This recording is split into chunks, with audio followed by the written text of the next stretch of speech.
The Houthis in Yemen say a US airstrike in Saada in the north of the country has killed at least 68 people. Houthi-controlled television said a detention centre housing African migrants was hit.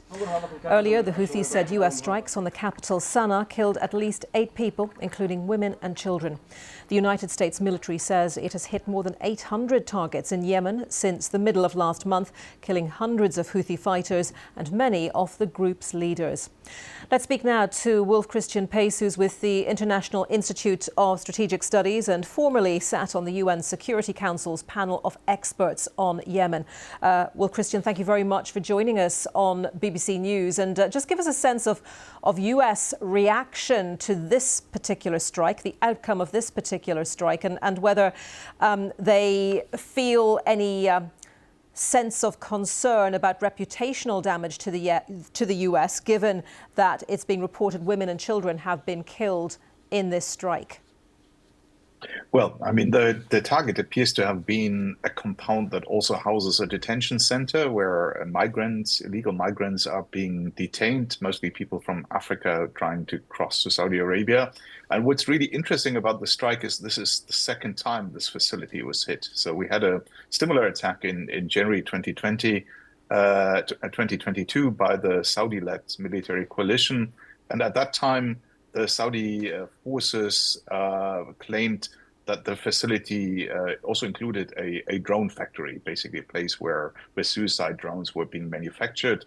I myself received some intelligence information at that time together with my colleagues, and it seems a credible claim. So what probably happened is that this production has resumed, even though we don't really know based on what intelligence the US has been acting.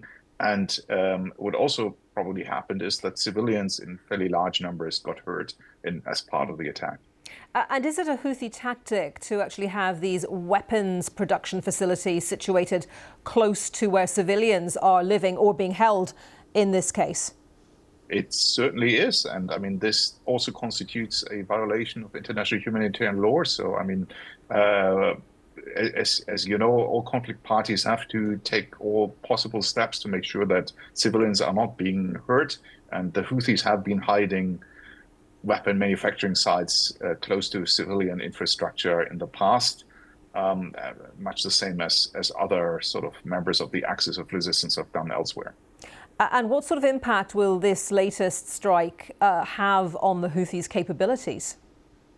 Well, it's hard to tell because we don't really know what the production numbers are. In fact, we don't really know what evidence the US government had that production has resumed. But I mean, this seems to be the most likely theory.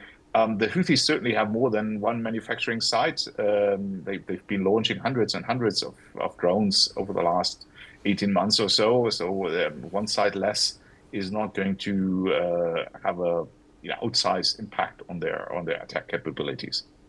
And you mentioned that previous attack led by the Saudis, who eventually pulled back. I mean, do you think the US will persist with its operations in this area?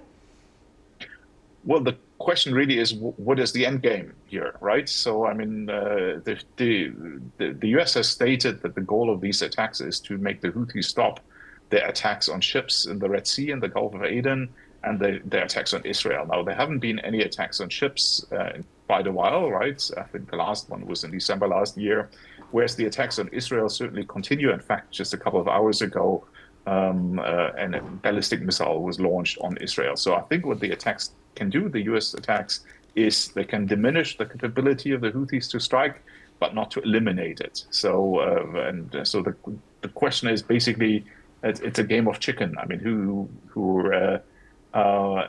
changes course first?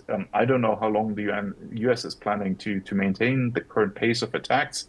800 attacks is a fairly high number in a relatively short period of time.